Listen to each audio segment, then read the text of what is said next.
Incest was practiced by ancient Egyptian royalty. Mothers married sons and brothers married sisters to keep the power and the money all in the family. Like their pharaonic ancestors, the British monarchy have a long history of incestuous inbreeding.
Heartbeat away from the presidency is actually a blood relation. He's President Bush's ninth cousin once removed.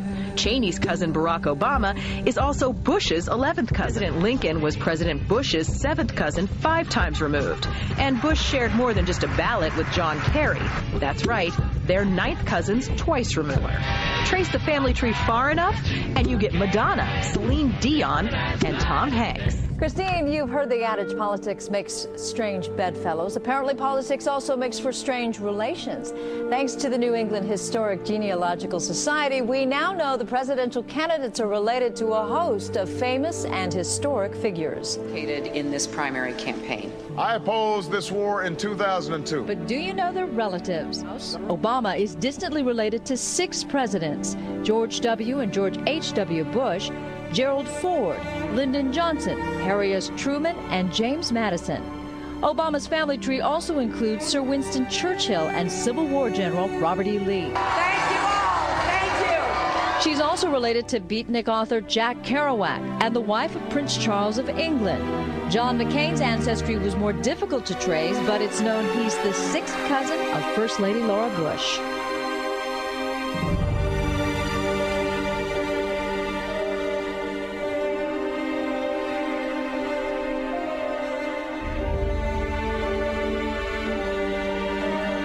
Dark Lord Sauron forged in secret a master ring to control all others. And into this ring he poured his cruelty, his malice, and his will to dominate all life.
You helped our nation celebrate its bicentennial in 1976.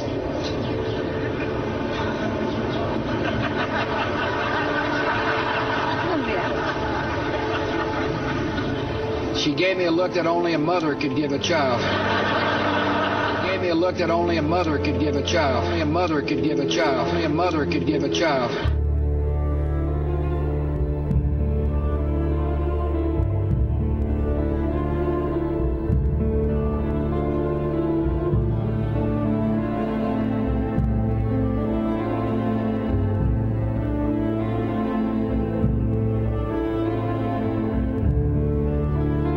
She gave me a look that only a mother could give a child.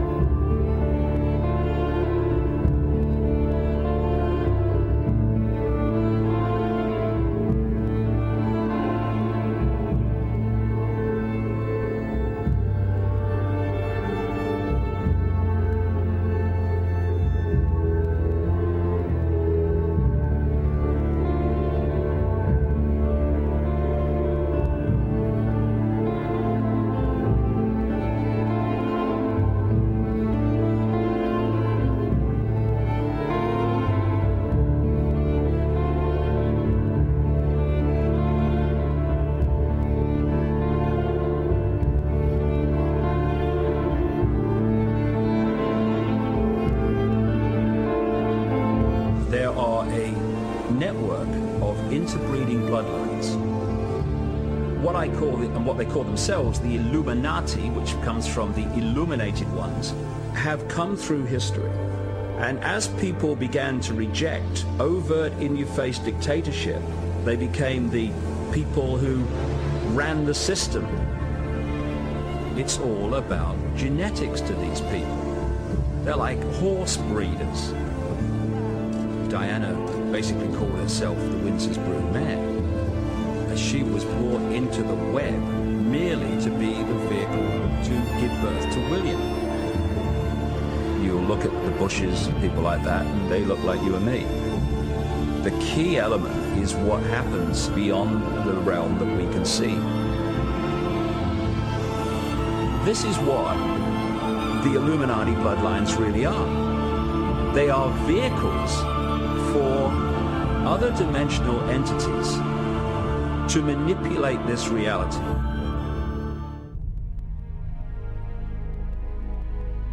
To understand it, you have to research so many different subjects and then fit those strands together before you go, wow, so that's what it's all about. So when you look at the story of Diana, it's not just about what's happening now, what happened in 97. It's also going back again to Babylon, places like that. The goddess Diana was an ancient goddess, which was another name for the Babylonian goddess Queen Semiramis, the goddess of the Illuminati. And one of the groups of people that worshipped Diana, the goddess, and did their rituals to her, were called the Merovingians. The Merovingians are one of the, if not the, key bloodline in the whole Illuminati network.